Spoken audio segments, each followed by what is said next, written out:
So hello everyone. We have already done this part one of this chapter 8, and we are on this part second today, right? And this is the last chapter of class 11th NCERT, and from tomorrow onwards, we will start with the class 12th NCERT, right?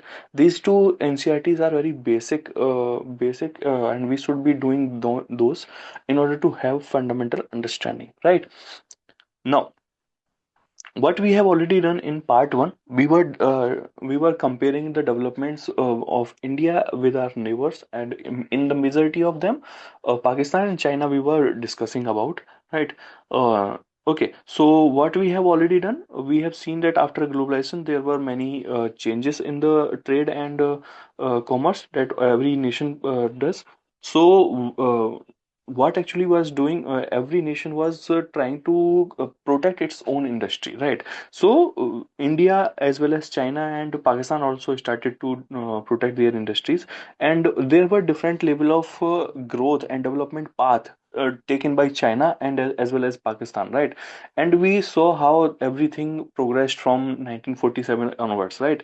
Because both all these three nations, that is India, Pakistan, that was independent in 1947, and China got independence in 1949, right? So from then on, every nation started its own development path, but today we see stark differences between the between all those three countries, right?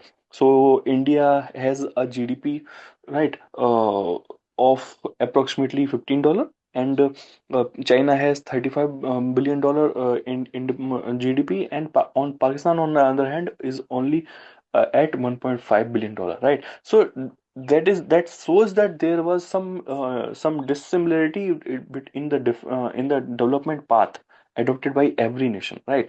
So that is what is happening here.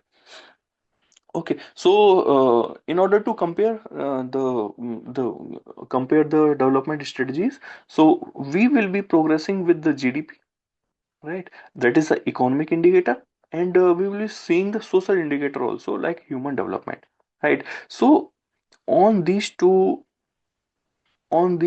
factors, we will be comparing the growth rate of India as compared to its neighbors, right?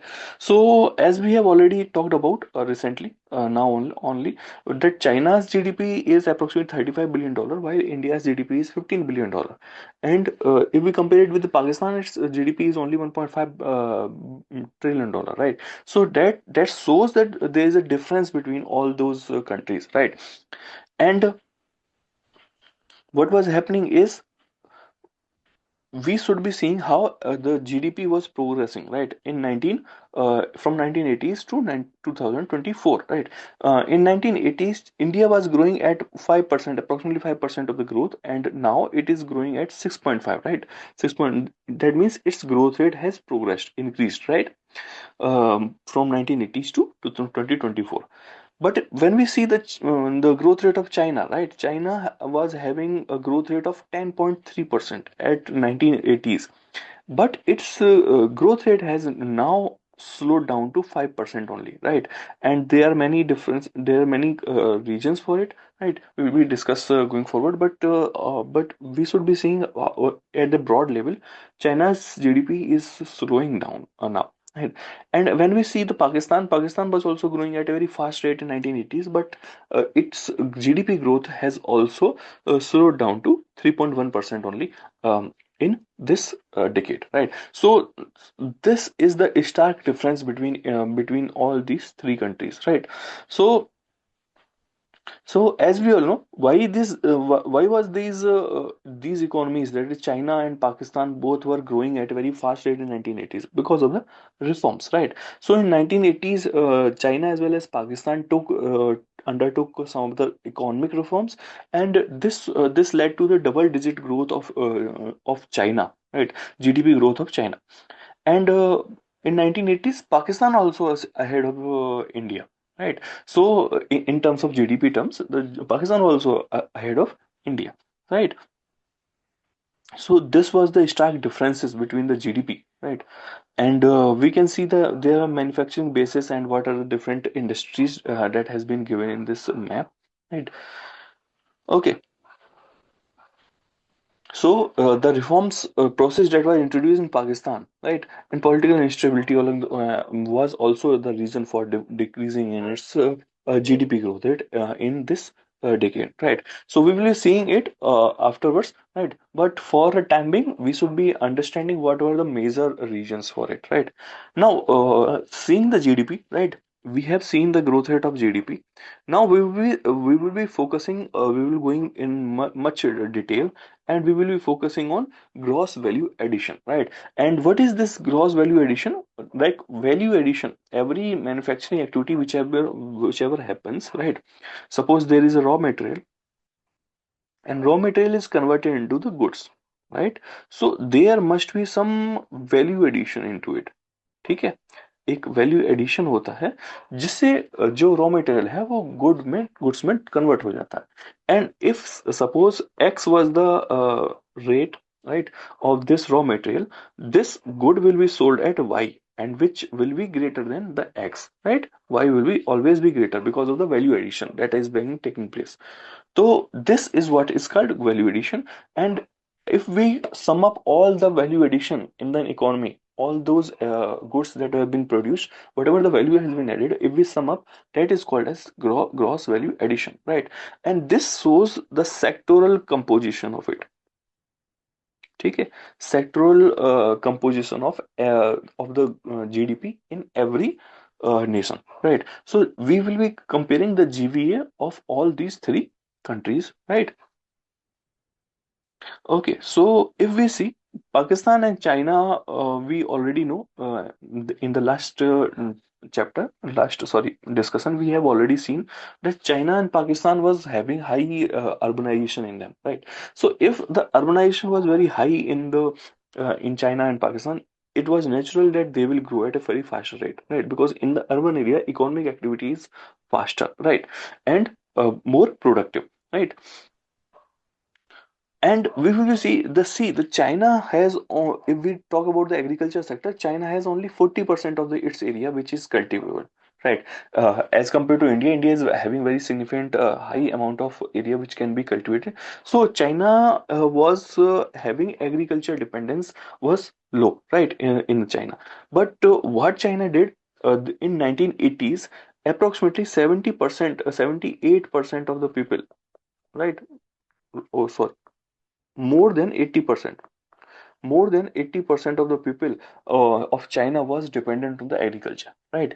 And what China started to do afterwards in 19 from 1980s, after the reforms, it started to shift the people away from the agriculture towards the service or industry sector, right? And majorly the people were shifted to the industrial sector because industrial reforms were taken up in 1980s.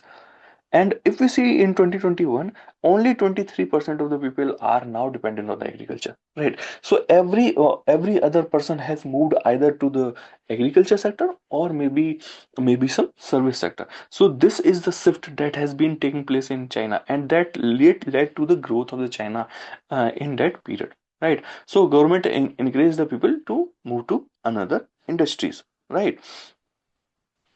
Okay, and now we will be seeing this table.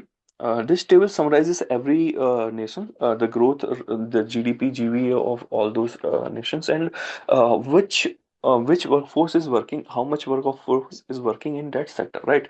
If we see the agriculture sector in India, 18% is the contribution of GDP by the agriculture sector, but India employs 43%, approximately half of its population in the agriculture sector, right? But if we see the Pakistan has only 24% of its GVA coming from agriculture sector, but it employs lesser number of people, that is 36%, right? So 36% of the people are giving 24% of the output, but in India 43% of the people are giving only 18% of output. So this shows a stark difference between India and Pakistan, and we need to move people out of the agriculture sector from India, right, in India, and move them towards some productive sectors of either manufacturing or services, right?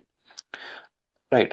And if we see the growth rate of China in China, in industrial sector, China is industry sector is contributing 38% to the China's GDP, and 32% of the people are being employed here, right? Okay. And if we see the services sector, all the three nations are approximately having the same type of contribution by the service sector to the GVA, but we will be seeing the stark differences here in the population. 45% of the people of China are engaged in services sector, right? And this shows, but only 38 and 31%, approximately the same number of people are engaged in the service sector, and they are contributing the same type of economic growth. So we should be shifting, we should also be shifting our people towards the services sector, right? Okay, this was the output, right? This was the key understanding that you should be having from this chapter, right? So we have seen that as the economy progresses, people start to move from agriculture to industry and then to service sector, right? And this is the normal method that happens in every economy. But China was able to achieve it, right? China was able to move its people out of the agriculture to its industry sector. But as if we see the growth rate of China, India, and Pakistan, people were not shifting to the from agriculture to industry, but they directly moved from agriculture to services sector, and service sector growth was phenomenal in both the nations.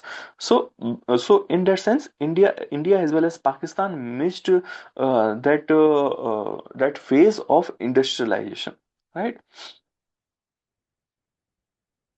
Okay, in 1980s, Pakistan's 27% of the people were in services, right? So in that sense, people were moving from only 27% were there in 1980s, but now it has moved to 38%, right? So that means people are moving towards the service sector in Pakistan as well, right?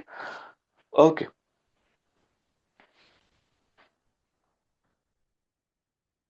now let's see another table. What this table shows is the output growth in different sectors, right? In Pakistan, India, as well as China in 1980s and 2020, 2004, 2014 to 2018, right? So India was having a GDP growth rate of 3.1% in agriculture in 1980s, 7.4 and 6.9, right? But in 2014-18, 3.1, 6.9 and 7.6. That means service sector are growing at a very fast rate in India, right? But if we just see the growth rate of China, it was having growth rate of 6% approximately in agriculture sector, and this was one of the phenomenal, one of the greatest agriculture growth rate, right? And and if we see this growth rate, that means China was having in 1980s, China was having double digit growth rate in industry as well as service sector, right? But when we see the progress now in 2014 to 18, it is 5.3 and 7.1. That means the growth rate of China has in the industrial as well as service sector has decreased to an extent, right? And if we see Pakistan also, the growth rate was phenomenally very high in 1980s, but it has decreased now, right? So, what were the reasons behind the China's high rate of growth in 1980s and also Pakistan's growth that we have already discussed, right? That the reason behind it was the reforms that were undertaken, right? China's growth rate in 1980s, as we have seen, was done by manufacturing and services sector, and India's growth rate was led by services sector then and as well as now also, right? Now, moving from the from this GDP and economic based GVA economy based indicators towards human development indicators, right? So now we will be seeing the human development indicators of all these nations, all the three nations. We will compare them. Okay, so human development report. This is the data that comes from Human Development Report 2025, right? And if we see the rank of India was 130, China was 78 and Pakistan was 168. So in China was much ahead of India in human development indicators as well, right? Not only in economic indicators but in human development indicator also. China is progressing very faster, right? So if we see the other indicators, life expectancy is higher in China, right? Mean years of schooling is higher, right? Also, gross national income GNI per capita is highest in China, right? So among these three nations, so in all, in majority of it, the China's economic indicator, the social indicators are also better than India as well as Pakistan, right? That means China is moving ahead of India as well as Pakistan in human development indicators, and GDP per capita or a proportion of people living below a poverty line or health indicators also are lower in China as compared to India, right? So China was able to bring or remove or uplift its people from poverty towards at least middle class people, right? So poverty was lowest in China now, right?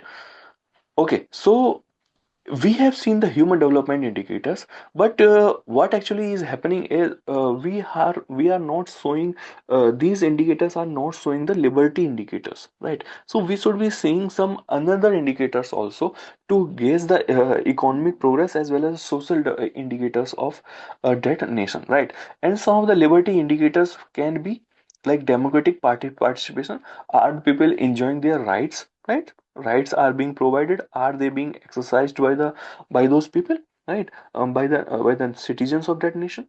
Protection of rights, is the protection of rights constitutionally available in that nation, right? and and rule of law, right? Is there a rule of law in that nation or not, right? So if we will be adding up these indicators as well, so China's progress in these democratic participation will be lower, right? Because there the one party system is there, and the democratic and the rights are not being provided to the citizen of China, right? In the same perspective as provided in India, right? So this is how the China and India's um, economic development as well as human development indicators will be different, right? Okay, so in that sense, if these indicators are not available, human development index can be said to be incomplete at this point of the time, right? And its usefulness will be limited, right? So we should be able to increase more indicators in this human development indicators in order to know what social condition in every nation prevails, right? Okay, so development industry strategies, whatever the development strategies that all the nations have taken, we will be taking a snapshot of it, right? So reforms were initiated in China in 1978, Pakistan in 1988, and India in 1991. And this stark difference, right, shows that how China, which has taken one of the reforms at one of the earliest stages, is at one of the highest economic growth at this point of the time, right? And why reforms in 1978 were taken by in the China, right? So chapter shows ke why, what was the reasons for 1978 reforms that China took. And we will be seeing as there was a compulsion in India and Pakistan, right? Pakistan and India were not able to meet their imports. They were not able to have a foreign exchange to cover their imports. But this case was not available with China, right? So there was no compulsion for China to take the reforms, right? But still it went for the reforms, right? Why? Because China was seeing in 1970s the slow growth rate, right? The government was not in favor of slow growth. It wanted to move people out of the poverty very fast, right?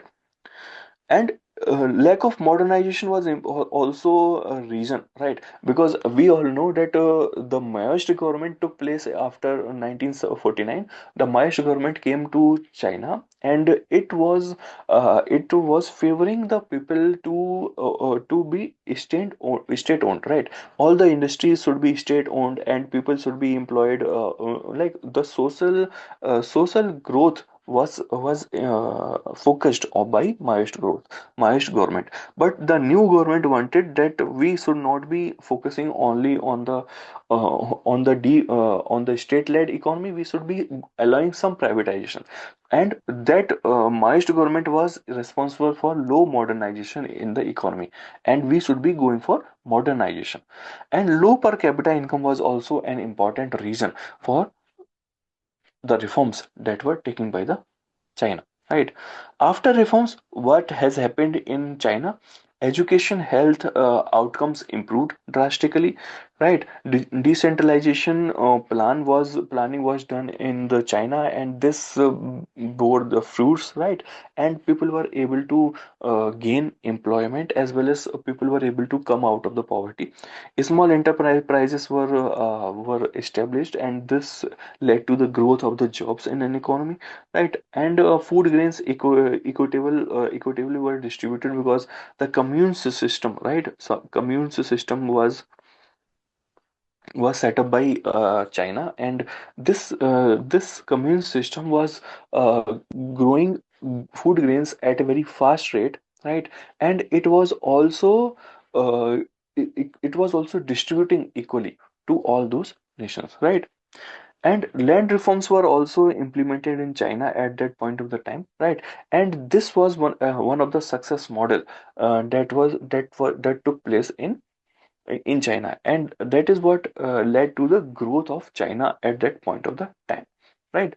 So China was able to grow because of these reforms, right?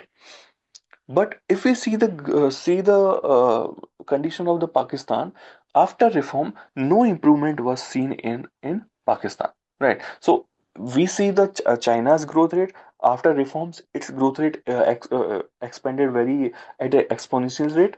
But we see the another country, that is Pakistan, and after reforms, they were not able to improve their economy, right? Poverty, instead of decreasing, it increased nowadays, right?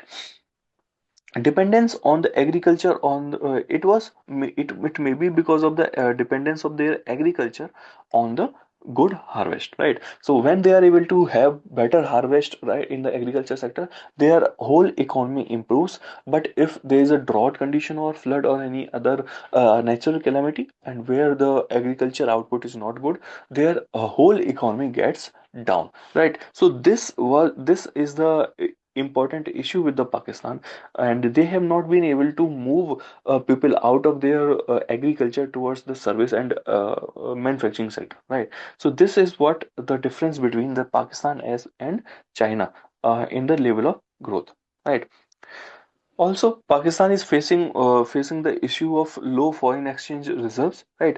And they have a very high dependency on the remittances, which is being provided by the Pakistani people, which are moving towards the Middle East, right? So many Pakistani people go to the Middle East and get employment there, and they send their salaries, right, and the income towards the Pakistan, and this is called as remittances. So Pakistan economy is dependent more on the remittances which is brought from outside. And if something happens in Middle East and people can come back, then the Pakistan's economy also suffers, right?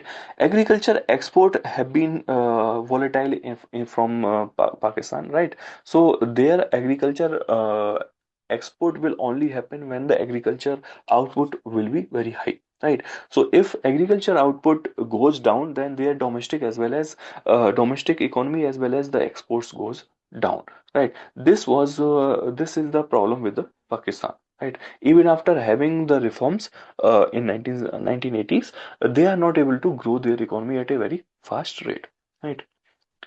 Okay, so coming to the conclusion aspect of it, till 1917, all the nations were at the same level.